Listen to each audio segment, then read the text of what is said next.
Kıymetli izleyicilerimiz, Almanya'daki vaka sayıları ve genel durum koronavirüsle ilgili olarak alarm veriyor. Bunda bir problem yok. Alarmlar çalıyor. Acil durum noktasında şu anda Almanya. Pek çok kişi artık bu duruma alıştığı için önemsemiyor. Evet, çünkü insanlar artık 1,5-2 yıldır bu işten sıkıldılar. Ne olacaksa olsun moduna geçtiler. Değerli izleyicilerimiz, bu koronavirüsün en çok yayıldığı noktalardan bir tanesi de bildiğiniz üzere okullar. Şimdi bu siyasetçiler öyle işler yapıyorlar ki bile bile sadece bu okulları açık tutmak adına insanların hayatlarıyla oynuyorlar. Diyeceksiniz ki nasıl? Bakın. 20-25 kişilik sınıf. İçlerinden bir tanesi dahi bu koronavirüse yakalanırsa ne demek? Diğerlerinin de potansiyel olarak bu virüsü aldığı anlamına geliyor. Her bir çocuk eve gittiğinde annesine, babasına, ailesindeki diğer kardeşlerine vesaireye bulaştırıyor bunu. Baktığımız zaman her bir okul, her bir sınıf yüzlerce, binlerce kişiye bu virüsü taşıyor. Bu kadar basit. Bunu hepimiz biliyoruz. Peki, siyasetçilerin bu ısrarı ne peki? Ben size söyleyeyim. Siyasetçilerin bu ısrarının sebebi ekonomik. Evet, vatandaşa korona yardımı yapmamak için, vatandaşı bir şekilde vatandaşın cebine 3 kuruş para koymamak için ısrarlı bir şekilde okulları açık tutuyorlar. Bakın, ben ne açık olsun derim ne de açık olmasın derim. Ben durumu değerlendiriyorum. Sakın anne babalar bana kızmasın. Çocuklar evde sıkılıyorlar, bunalıyorlar. Bunları biliyorum. Bir problem yok. Ben burada bu siyasetçilerin tavrını eleştiriyorum. Robert Koch Enstitüsü Başkanı bir açıklama yaptı ve dedi ki son 2 hafta hariç 1265 okulda salgın vakası tespit edildi dedi. 1265. Burada ben şunu anlatmak istiyorum arkadaşlar. Siyasetçiler aç kapa oyunu yaparak, siyasetçiler ısrar ederek, siyasetçiler yanlış kararlar alarak insanların sağlıklarını bozmaya devam ediyorlar. 1265 okulda salgın olduysa bu okulların daha ne kadar açık tutulması gerekiyor? Kaç kişinin daha ölmesi gerekiyor? Bugün vaka sayıları 100.000'e doğru geldiyse, günlük hayatını kaybeden insanların sayısı da 500'e dayandıysa, bu nedir arkadaşlar? Bir taraftan diyorlar ki durum çok acil, bir taraftan da diyorlar ki okullar açık kalsın. Aman, ne yaptıklarını bilmiyorlar. Madem acil durumdayız, biz söylemiyoruz bunu. Sağlık Bakanı söylüyor, Robert Koch Enstitüsü Başkanı söylüyor, Merkel söylüyor, yeni hükümet söylüyor, hepsi söylüyor.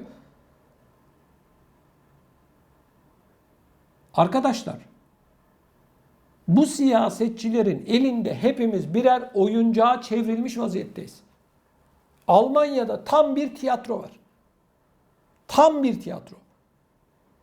Kapanma dediler, kapandık. Maske dediler, maske taktık. Mesafe dediler, mesafeyi koyduk. Sıvı dediler, sıvıları yaptırdı insanlarımız. Sonuç 100.000 vaka. 100.000 vakaya geldi şu anda Almanya. Bu bir rezalet. Bu tam bir başarısızlık durumu. Bu işi çözmek istemiyorlar arkadaşlar. Bakın, ben size net söylüyorum. Avrupa'da, Almanya başta olmak üzere pek çok ülke bu işin bitmesini istemiyor arkadaşlar. Bitmesini eğer isteselerdi, Robert Koch Enstitüsü açıklama yaptı. 1260 okulda salgın olmuştur dedi. Son 2 hafta hariç bunları da açıklayacaklar. Hemen harekete geçerlerdi, okulları kapatırlardı. Bakın ben okullar kapansın demiyorum. Sakın beni yanlış anlamayın. Durumu değerlendiriyorum. Çocuklarımız gitsin okula. Bunda bir problem yok. Peki hastalık kaptığında ne olacak bu çocuklar? Birileri gelip evde öldüğünde, ileri yaş grubunda astım hastaları, ciğerlerinde problem olanlar, onlar yakalandığında ne olacak? Şu anda siyasetçiler umrundaymış gibi yapıyorlar ama vatandaşın bu kadar acı çekmesi, ekonomik sıkıntı içerisine düşmesi hiçbir şekilde onların umurunda değil. Şu anda Almanya'da yeni hükümet koltuk sevdasına yakalanmış vaziyette. Salgın çok hızlı bir şekilde yayılmaya devam ediyor. Sonuç ortada işte kardeşim. 100.000 vaka. İyi ki bu önlemler alınmış. Bir de önlemleri almasalarmış. Günlük 1 milyon vaka. Hani sizin kontrolünüzün altındaydı bu salgın? Hani bu işi bitirmiştiniz? Arkadaşlar bir tiyatro oyunu var. İşte bizi de oynatıyorlar. Başka hiçbir şey değil. Bu salgınla mücadele böyle olmaz. Ben virüs yok falan demiyorum. Var tabii ki, insanlar hayatlarını kaybediyorlar.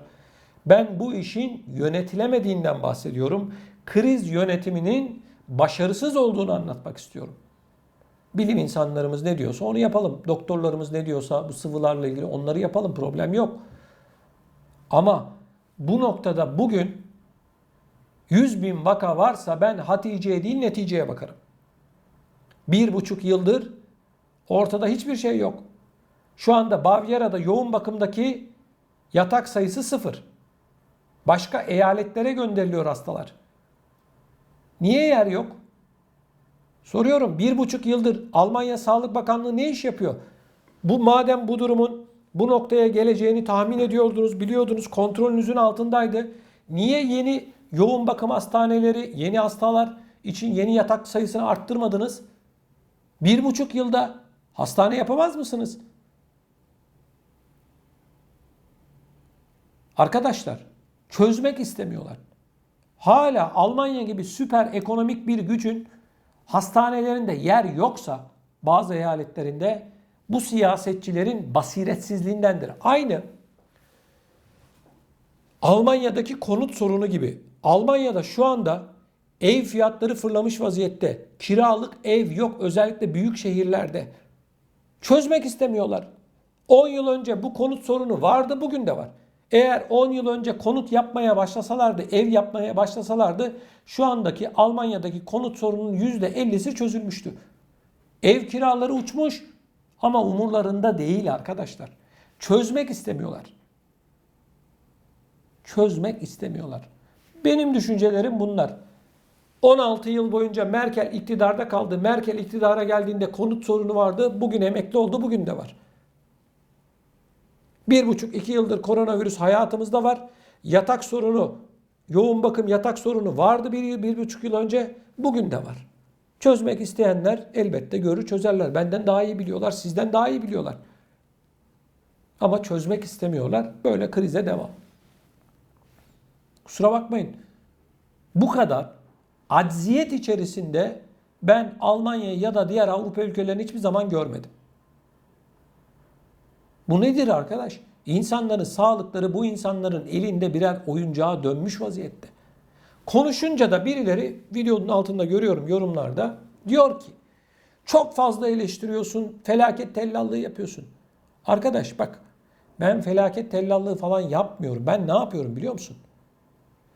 Bizi uyutuyorlar. Bunu anlatmaya çalışıyorum sana. Bugün hasta sayısı 100.000'e günlük olarak ulaştıysa bana hiç kimse hiçbir şey anlatmasın. İnsanlar hasta oluyor, hayatını kaybediyor. İnsanların ekonomileri bozuluyor, psikolojileri bozuluyor, aileler eve kapanıyor. Bu abartmak mıdır? Bu krizi yönetememektir. Bu siyasetçilerin iş bilmezliğinin en büyük göstergesidir. Kıymetli izleyicilerimiz, bu konuyla ilgili sizler de düşüncelerinizi lütfen videomuzun altında bulunan yorum bölümüne yazarak bizlere iletin. Bunun yanı sıra gündeme getirilmesini istediğiniz konular varsa lütfen bunları da yazın. Ben bu yorumların hepsini tek tek okuyorum. Bunun yanı sıra sizlerden ricam daha fazla insana ulaşabilmemiz için bu yayınlarımızı beğenmeniz, like atmanız ve kanalımıza mutlak surette abone olmanız. Bunu sizlerden haseten rica ediyorum.